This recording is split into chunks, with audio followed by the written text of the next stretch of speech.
What do you think is the signature of an Ant-Man movie, and how does Quantumania fit the bill? Well, I think Quantumania is very much an Ant-Man movie. We continue the story of the Langs and the Pyms and the Van Dynes and tell that family story and just sort of progress the story, the family dynamics. But this time we take them deep down into the quantum realm, further than they've ever been. So really, the Ant-Man movies have always been about family, so it's telling the story, the generational story of this family of heroes, but now putting them up against the most formidable villain they've ever faced, and that's Kang the Conqueror. How has Scott's role as a superhero changed since the first Ant-Man? When we shot the first Ant-Man, Scott Lang was an ex-con who was down on his luck. He'd made some bad choices, but he was really operating outside of the Avengers. He was really playing in the margins. Now, by the time we're in our third Ant-Man movie with Quantumania, he's a full-fledged Avenger. And in fact, he's written a book about the battle with Thanos and his rise to becoming a hero. But now we're going to put him front and center in Quantumania. Ant-Man and Wasp are the first Avengers to face off with Kang the Conqueror. So it's been fun to see Scott Lang move from someone who was outside of the Avengers to now being front and center. Describe the dynamic between Scott and Cassie now that she's grown up. The Scott-Cassie Lang dynamic has always been the central relationship in the Ant-Man movies. His biggest priority in life is to be a good father to his daughter, and he's lost a lot of time with her over the years. Now, as a result of the events of Avengers Endgame, he's lost another 5 years, and Cassie's no longer a little girl. She's an 18-year-old young woman. So I think Scott maybe still relates to her as a girl at times, and he has to learn to accept that she has her own ideas about how to make her way in the world, and her finding her voice as a hero, and the idea that maybe she has some very different ideas than her dad has about being a hero, and she can in fact be quite critical of him. So it was fun to sort of play out that dynamic between father-daughter and to grow and progress that relationship, and also to play out the arc of, throughout the events of Quantumania, Cassie becoming a hero in her own right. When Janet returns from the quantum realm, about 30 years, what is she like, and how does that impact her relationship with her daughter, Hope? In the last movie, in Ant-Man and the Wasp, Hank and Hope successfully rescue Janet Van Dyne from the quantum realm. She's been there for 30 years, and I think for Hope Van Dyne, she had this expectation, I'm going to get to know my mom again, and we're going to be able to catch up and have conversations about what her life was like down there and what Hope's life was like up here, and maybe even get some advice about how to be a hero. But we like the idea of what would happen if maybe Janet put up a little bit of a wall and is not willing to talk about her time down there. Maybe she can't, maybe there's a little bit of PTSD. And the movie really deals with the idea that she's put her past behind her, but of course, the past is never done with you, and she has to confront her past in a very real way. And what if her past included a confrontation with Kang the Conqueror? That was something that we really was central to the story of Quantumania. How would you describe the quantum realm and its potential impact on the MCU moving forward? The quantum realm has always been a part of the Ant-Man movies. We introduced it in the first Ant-Man and then sent Hank Pym down to rescue Janet Van Dyne in Ant-Man and the Wasp. But this time we take the audience full on into the quantum realm and experience it and live there for a while. And also to sort of answer some of the questions about what it was Janet Van Dyne was doing down there for 30 years and who she was down there.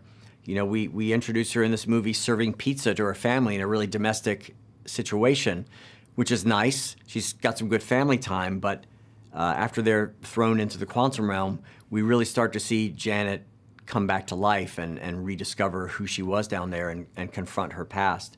So that was exciting for us. And also the idea that the quantum realm was really the thing that Scott Lang was able to use to help defeat Thanos in Avengers Endgame. So the quantum realm is really our corner of the Marvel Cinematic Universe that the Ant-Man movies have been able to play around with, but we really bring it to life in a really vivid fashion in this movie. Who is Kang the Conqueror, and why is he such a formidable villain? I grew up reading the Marvel comics, and I always loved Kang the Conqueror in the comic books. So it was a big challenge, which I was really excited to bring to the MCU, to create Kang the Conqueror in the movies. And fortunately, we cast Jonathan Majors in the role, and Jonathan is, he's a force of nature. We needed someone to play Kang who was a physically imposing character. He's He's a villain who has dominion over time. He's a time traveler. He doesn't experience life in a straight line, past, present, and future. He sort of lives these multiple timelines, and he's had all these experiences, and he's a kind of a broken man, a man who lives outside of time. So we wanted to make him the most powerful villain that Scott and Hope have ever come up against. And also we kick off Phase 5 with Kang the Conqueror. And one of, I think, the unique things about Kang is he's battling our heroes, but we come to find out he's also at war with different versions of himself, his variants. How do Hope, Scott, Janet, Hank, and Cassie end up in the Quantum Realm, and what is their plan once there? Very early on in Quantumania, Cassie Lang has been studying with Hank Pym and has gone through a lot of his journals over the 5 years where everybody was gone, and has become quite a knowledgeable quantum physicist in her own right. She's created a device that allows them to not go into the quantum realm, but to be able to map it out. And I think she sort of lives with that loss of her dad for 5 years. And she says, you know, if I had been able to invent this earlier, maybe I could have found you in the quantum realm. What happens, though, is that device sends a signal into the quantum realm, which is picked up on the other end by some dark forces. And what happens is it sends a signal out, and it immediately thrusts our heroes down into the quantum realm. They had no idea they were going down there. They never wanted to go back.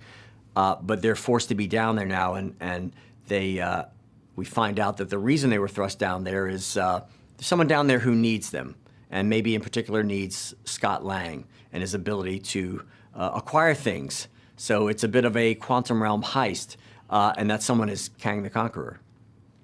Is the dynamic different on this third installment since you've worked with many of the cast and the crew members before?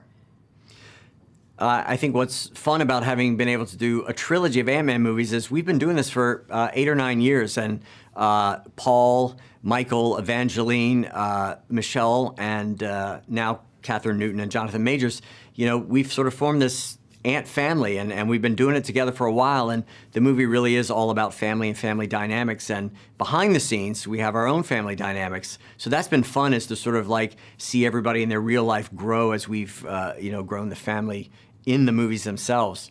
So to be able to do a third one and then really blow it out and create this sort of epic, crazy family trip gone wrong was really, really fun. What do you think will most surprise audiences about this film?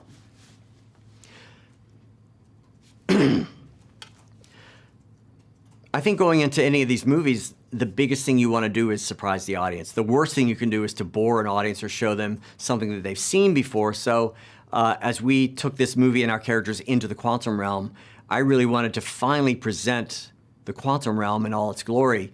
You know, we dipped our toe into it in the first movie and a little bit more in the second movie, but this time the bulk of the movie takes place there. So we were able to work with a team of incredible visual artists and, of course, visual effects artists to really bring the quantum realm to life. So I think that's something that as our heroes find these unexpected characters and situations down there, we're going to take the audience down with us. And you know, we shot the movie in large format IMAX, so creating that world and all the crazy inhabitants of that world was one of the biggest things that hopefully the audience will be